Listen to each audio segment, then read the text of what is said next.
ये कहती हो पल पल दिल के पास तुम रहती हो।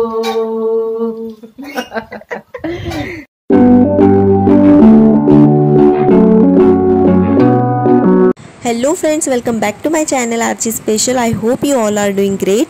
और ये जो फ़ोटो है मेरी गढ़चिरौली पहुंचने बाद की पहली फ़ोटो है मेरे बैग की, और उसी के साथ ये वीडियो भी था पार्ट 1। तो जिन्होंने अब तक नहीं देखा तो लिंक डिस्क्रिप्शन में है, आप वहां से चेकआउट कर सकते हो। उसी के साथ उस रात मैंने एक छोटी सी क्लिप भी आपके लिए निकाली थी, क्योंकि बहुत तेज़ बारिश हो रही थी, तो मैंने सोचा क्यों ना आपके साथ शेयर किया जाए। तो दीदी के बालकनी से मैंने ये शूटिंग ली है, और बस उसके बाद मैं सो गई, क्योंकि काफ़ी लंबा सफ़र तय करके आई थी, काफ़ी थक गई थी। तो मैंने मोबाइल ऑफ़ कर दिया और मैं सो गई। नेक्स्ट डे मॉर्निंग मैंने सोचा चलो मॉर्निंग वाइब्स आपके साथ शेयर करूँ। So it's day 1 at Gadchiroli. तो सबसे पहले मैंने सोचा कि क्यों ना दीदी का घर आपके साथ शेयर करूँ।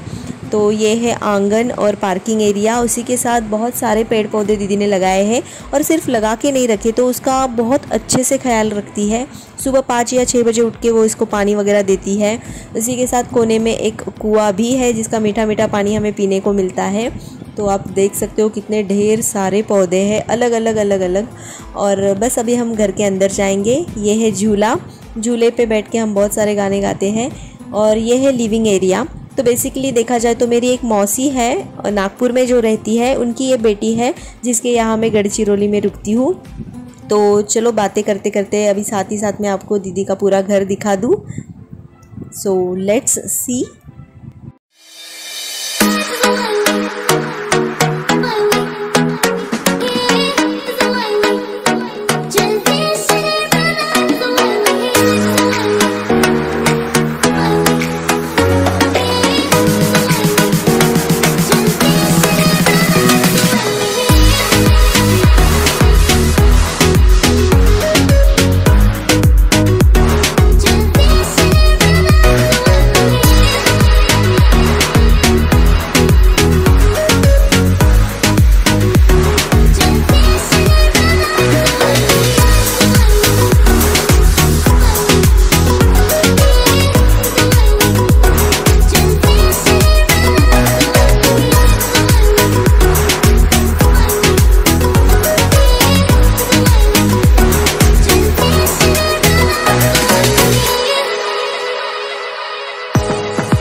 तो बस अभी वक्त हो चुका है यूनिवर्सिटी जाने का, और मेरा रिसर्च सेंटर ही यूनिवर्सिटी है, तो ये काफ़ी अच्छी बात है मेरे लिए।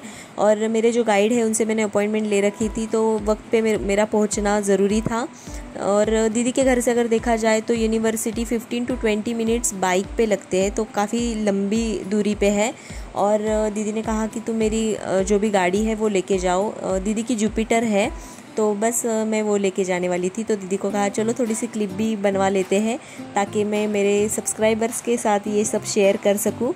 आपको मेरे व्लॉग कैसे लगते हैं, आप कभी बताते नहीं हो, तो कमेंट किया कीजिए, ताकि मोटिवेशन मिलता है और पता भी चलता है कि आपको मेरे व्लॉग्स पसंद आते हैं नहीं आते हैं।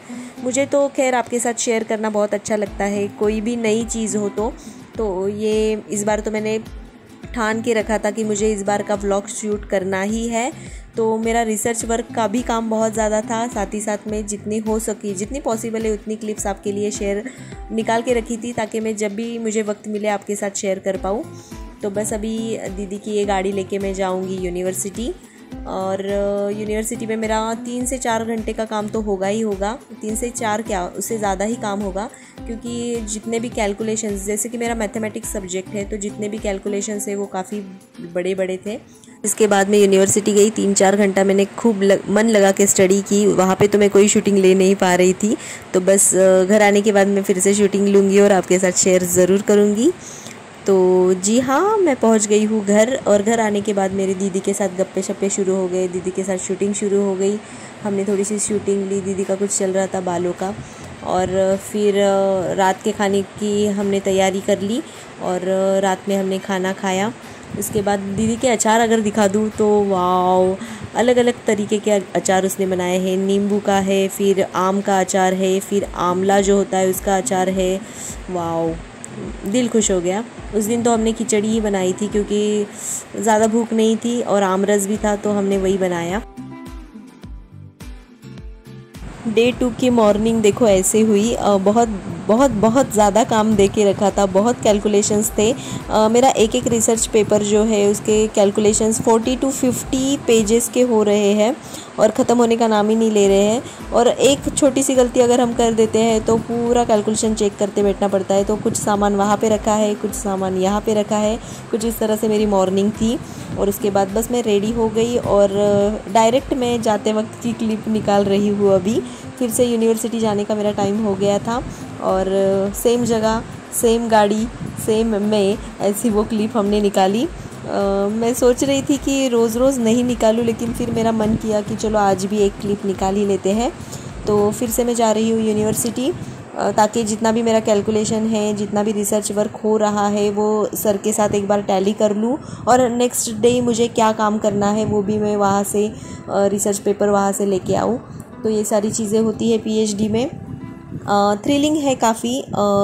और क्या होता है, ये सारी स्टडी घर पे भी करके आनी होती है, घर का पूरा संभाल के आना होता है। जब भी मैं 8 दिन के लिए यहाँ आती हूँ तो मुझे घर का पूरा सेटअप करके आना पड़ता है। 8 दिन का बच्चों को क्या खाने के लिए रखना है, क्या क्या चीज़ें ला के रखनी है घर पे, वो सब साफ़ सफाई वगैरह सब करके मैं यहाँ आती हूँ। और यहाँ आने के बाद मुझे इतना सारा काम होता है, इतनी सारी स्टडी होती है। और यहाँ से घर जाने के बाद घर पूरा फैला हुआ होता है, तो घर जाने के बाद फिर से मुझे सब साफ़ सफाई करनी पड़ती है। तो ये मैं चली। कल्याण में मेरी जो गाड़ी है वो है स्कूटी जेस्ट, और दीदी की ये जुपिटर गाड़ी भी मुझे काफ़ी कंफर्टेबल लगी। अगर दीदी के पास एक्टिवा होती तो शायद ही मुझे इतना मज़ा नहीं आता, क्योंकि वो काफ़ी हेवी लगती है, तो मैं कंफर्टेबल नहीं फ़ील करती। इसके बाद बस मैं यूनिवर्सिटी गई, वहाँ पे no clips and no video shooting. उसके बाद घर आने के बाद फिर से मैंने थोड़ी सी स्टडी कर ली। फिर मैं और दीदी मंदिर में गए थे। मंदिर जाने के बाद फिर हमने वहाँ पे प्रसाद लिया, प्रसाद खा रहे हैं, वो सारे फ़ोटोज़ हमने निकाले। उसके बाद फिर दीदी मुझे उसका साड़ियों का कलेक्शन दिखा रही थी। एंड वाओ, ये जो पार्ट है ना साड़ी कलेक्शन वगैरह देखना, तो ये मेरा ऑल टाइम फेवरेट है। तो मैं भी मज़े लेके वो सारी चीज़ें देख रही थी। और दीदी का प्रोफेशन अगर बोले तो दीदी है स्कूल टीचर एंड जीजाजी है लेक्चरर। दीदी 9th 10th के बच्चों को पढ़ाती है, तो साड़ियों का तो भंडार ही होगा, स्कूल टीचर है तो। एंड देखो सिल्क का इतना प्यारा कलेक्शन है दीदी के पास कि क्या बताऊँ। और ये रेड साड़ी तो मुझे काफ़ी पसंद आई, काफ़ी। उसके बाद दीदी एक एक साड़ियाँ दिखा रही थी। हमारा ऐसे ही चालू रहता है, मेरा और दीदी का। काफ़ी गप्पे लड़ाते हैं। वैसे देखा जाए तो दीदी की और मेरी पहचान इस पीएचडी के सिलसिले में ही हुई। इसके पहले कभी हमने बातें नहीं की थी, कभी हम मिले नहीं थे। एंड ये सेकेंड टाइम है जो मैं दीदी के यहाँ रुक रही हूँ। और थोड़ा मुझे ऐसे लगता है मन को कि मैं उसे परेशान तो नहीं कर रही, लेकिन वो इतनी फ्री है, वो कंफर्टेबल फील करवाती है मुझे। और कहती है कि बिंदास आने का, रहने का, तेरे को जो भी स्टडी करनी है करने का। और बस इसके बाद हमने गाने गाए, तो चलो गाने सुन लेते हैं। वे कहती हो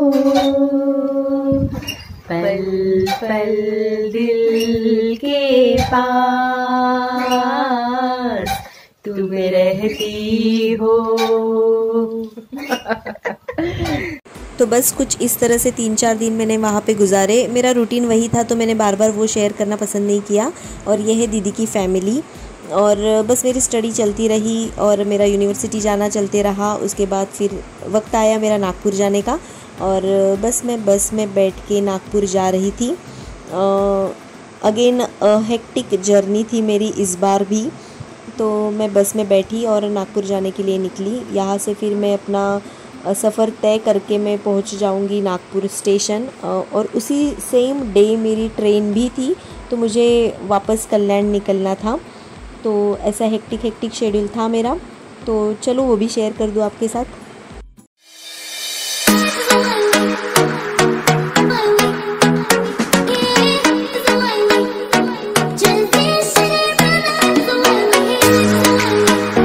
तो पूरी 4.5 घंटे की जर्नी करके मैं पहुंच गई हूँ नागपुर बस स्टैंड। और यहाँ पे भी मैं किताबें खोल के बैठी हूँ क्योंकि जी हाँ, मुझे इंतज़ार था किसी का। और ये है वो रोहित सर, इनको मिलने के लिए मैं यहाँ पे बैठी हुई थी। तो ये बेसिकली मैथमेटिक्स के लेक्चरर है और इनसे कभी भी कोई भी डिफ़िकल्टी पूछो तो ये कभी ना नहीं कहते। तो मुझे जितने भी कैलकुलेशन में वगैरह थोड़ी दिक्कतें आ रही थी तो मैंने सोचा चलो इनसे मिल लूँ। ये नागपुर में रहते हैं तो इनसे मिलने के लिए मुझे लगा अभी मैं बस स्टैंड पहुंची गई हूँ तो इनको यहाँ पे बुला लूँ और यहाँ पे मुझे जो भी प्रॉब्लम्स है वो क्वेरी जो है वो सारी सॉल्व कर लूँ। और बहुत ही काइंड नेचर के हैं एंड काफ़ी स्कॉलर है ये। तो इन्होंने जितने भी मुझे प्रॉब्लम थे वो सारे सॉल्व करवा दिए, जितनी भी डिफ़िकल्टीज़ थी वो भी सॉल्व करवा दिए। और बस 2 से ढाई घंटा हमारा यहाँ पे गया और इसके बाद सुकून देखो, वाओ। इसके बाद तो मैं तुरंत भागी दौड़ी चली गई मेरे भांजे से मिलने। तो ये है मेरा जो बेस्ट फ्रेंड है परसू, उसका ये बेटा है। बस 12 ही दिन का था तब वो, और मैं उससे मिलने चली गई। देखो कैसा रो रहा है मेरी गोदी में वो सोया हुआ था एक्चुअली, तो मैंने उसे नींद से उठा दिया। एंड जस्ट उससे मिलने के बाद रात को फिर से मुझे तय करना था बहुत लंबा सफ़र। And this is the happy family. इनसे मिलने के बाद फिर रात की मेरी ट्रेन थी 9 बजे की, और ये है मेरी ट्रेन की शूटिंग। लेकिन मैंने रात में कोई भी शूटिंग नहीं की, ये तो सुबह की क्लिप है। और दुरांतो ट्रेन का मेरा रिज़र्वेशन था। रात को 9 बजे मैं नागपुर स्टेशन से निकली और अभी सुबह के 8 बज रहे थे। 8 बजे मैं पहुंच गई CST स्टेशन। दुरांतो ट्रेन कोई भी स्टेशन नहीं लेती है, नागपुर, भुसावल एंड CST। तो हमारा कल्याण स्टेशन है जो ये ट्रेन कैच नहीं करती है। तो इसकी वजह से मुझे ना CST जाना पड़ा। CST पे मैं ड्रॉप हो जाऊंगी, वहाँ से फिर मुझे लोकल से जाना पड़ेगा कल्याण। तो आप देखो मेरा सफ़र कैसे रहा, बाप रे। यानी सुबह मैं उठी गढ़चिरौली से, 4.5 घंटा मैंने सफ़र तय किया नागपुर के लिए। नागपुर में 2-2.5 घंटा मैंने स्टडी की बस स्टैंड पे रोहित सर के साथ। उसके बाद मैं मेरे सोनूड़ी से मिलने गई परसू के घर। उसके बाद फिर 9 बजे मैं ट्रेन में बैठी। 12-14 घंटे का मैंने सफ़र तय करके CST पहुंची हुई हूँ। और यहाँ से मुझे और 1.5 घंटा लोकल से जाना है कल्याण स्टेशन। और कल्याण स्टेशन उतरने के बाद फिर मैं जाऊँगी 15 मिनट का रास्ता तय करके मेरे घर पे। तो इतना लंबा सफ़र और इतना हेक्टिक शेड्यूल, कुछ पाने के लिए कुछ खोना पड़ता है, लेकिन काफ़ी हेक्टिक शेड्यूल है। बट संघर्ष जितना ज़्यादा होगा जीत उतनी ही शानदार होगी। तो कुछ वैसे ही है, थ्रिलिंग है सारी चीज़ें। थोड़ा कभी कभी एंजाइटी हो जाता है लेकिन मैनेजेबल है। तो ये सारे प्लेटफॉर्म क्रॉस करके मैं जाऊंगी लोकल ट्रेन के लिए। और लोकल ट्रेन में भी जाना इतना इजी नहीं है, उसके लिए पहले आपको लगेगा लोकल का टिकट और उसके लिए रहेगी लंबी चौड़ी लाइन। तो बस अभी लाइन में खड़े होके फिर मैंने टिकट ले लिया। वैसे कोरोना के चलते अभी किसी को भी टिकट नहीं दे रहे हैं, वैलिड रीज़न अगर आपके पास है तो ही टिकट मिल रहा है। तो मुझे टिकट मिल गया क्योंकि मेरा ट्रेन का टिकट मैंने उन्हें दिखाया था। बस उसके बाद मैं ट्रेन में बैठ गई और पूरी ट्रेन खाली है क्योंकि वर्क फ्रॉम होम चल रहा है, तो कोई ज़्यादा भीड़ नहीं थी ट्रेन में। वैसे भी CST स्टेशन से ये लोकल लग रही है, तो वैसे भी भीड़ का कोई संबंध नहीं है। और बस मेरी ट्रेन निकलेगी और मैं पहुंच जाऊंगी कल्याण। तो कुछ इस तरह से ये आज का व्लॉग था जो मैं यहाँ पे ख़त्म कर रही हूँ। अगर ये वीडियो आपको पसंद आती है तो मेक श्योर आपको क्या करना है, इस वीडियो को लाइक और मेरे चैनल को सब्सक्राइब करना है। बेल आइकॉन ज़रूर हिट करें। अगर पसंद आता है तो लाइक कीजिए, शेयर कीजिए और कमेंट भी कीजिएगा। और thank you for all the love and support. इसी के साथ आज का व्लॉग यहीं पे ख़त्म करते हैं और कहते हैं आज के लिए इतना ही। धन्यवाद।